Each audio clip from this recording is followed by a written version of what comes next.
नमस्कार दोस्तों, आपका स्वागत है। और दोस्तों, आज हम आपके लिए लाए हैं फिर एक सच्ची भूतिया घटना जो कि एक टीचर के साथ घटी थी।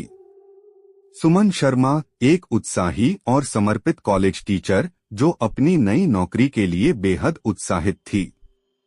उसे एक छोटे से पहाड़ी शहर में स्थित एक प्रतिष्ठित कॉलेज में पढ़ाने का मौका मिला था। अपने जीवन में पहली बार सुमन अकेले रहने वाली थी और यह अनुभव उसके लिए किसी रोमांचक यात्रा से कम नहीं था। जब सुमन कॉलेज पहुंची तो उसे वहां की हरियाली और सुंदरता ने मोहित कर लिया। कॉलेज के मुख्य भवन के साथ साथ वहां के पुराने हॉस्टल और प्राचीन लाइब्रेरी ने उसे समय के पीछे धकेल दिया। लेकिन इस खूबसूरती में एक अजीब सी चुप्पी और ठहराव था जो सुमन के मन में एक हल्की सी बेचैनी पैदा कर रहा था। कॉलेज में पहले दिन सुमन की मुलाकात वहां के प्रिंसिपल मिस्टर चौहान से हुई। मिस्टर चौहान ने उसे कॉलेज और वहां के नियमों के बारे में विस्तार से बताया। सुमन को कुछ पुराने प्रोफेसरों से भी मिलवाया गया जिन्होंने उसका स्वागत किया और अपने अनुभव साझा किए। दिन खत्म होने के बाद सुमन अपने नए आवास की ओर बढ़ी। उसे कॉलेज के पास ही एक छोटा सा घर मिला था जो बेहद पुराना और रहस्यमय लग रहा था। घर के आसपास की हवाओं में कुछ अजीब सी ठंडक थी और जैसे ही सुमन ने दरवाजा खोला उसे एक अजीब सी फुसफुसाहट सुनाई दी। सुमन ने इसे अपनी थकान और नए माहौल का प्रभाव मानकर नजरअंदाज किया। लेकिन रात होते ही घर में अजीब अजीब सी आवाजें गूंजने लगीं। कभी किसी के चलने की आवाज तो कभी फुसफुसाहट। सुमन ने अपने आप को यह सोचकर समझाया कि यह सब उसकी कल्पना है। अगले दिन कॉलेज में सुमन की मुलाकात एक रहस्यमय छात्रा से हुई। उसका नाम नीतू था। नीतू की आंखों में एक अजीब सी चमक और उदासी थी। वह क्लास में सबसे अलग और चुपचाप रहती थी। सुमन ने उसे समझाने और उससे दोस्ती करने की कोशिश की, लेकिन नीतू हमेशा दूरी बनाए रखती थी। सुमन को धीरे धीरे नीतू के बारे में कुछ अजीब जानकारियां मिलनी शुरू हुई।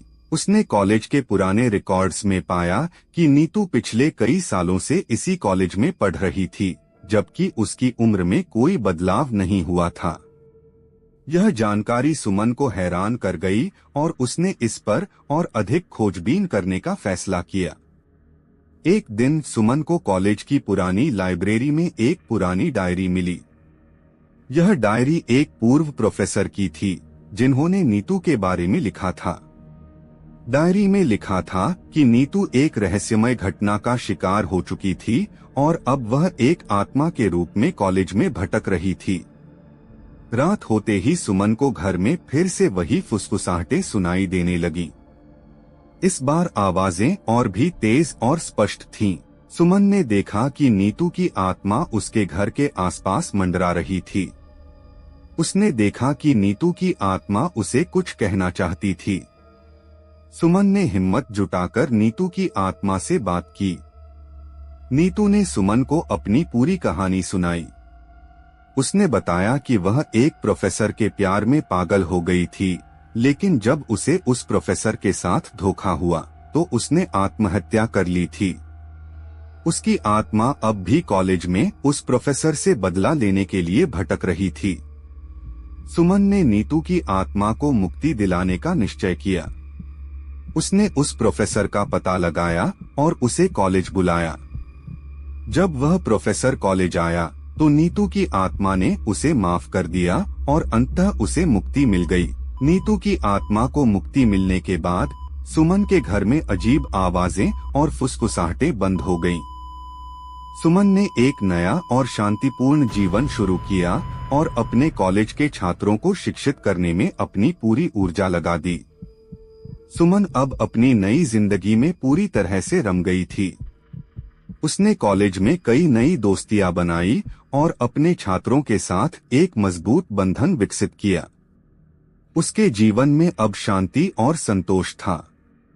लेकिन कभी कभी रात के सन्नाटे में सुमन को ऐसा लगता था कि नीतू की आत्मा अब भी कहीं न कहीं उसके आसपास है, उसे देखने और उसकी सहायता करने के लिए। दोस्तों, मैं उम्मीद करता हूँ कि आपको आज की कहानी, यह सच्ची घटना वाली कहानी जरूर पसंद आई होगी। तो इस वीडियो को लाइक करके चैनल पर नए हो तो सब्सक्राइब भी कर लीजिएगा। धन्यवाद।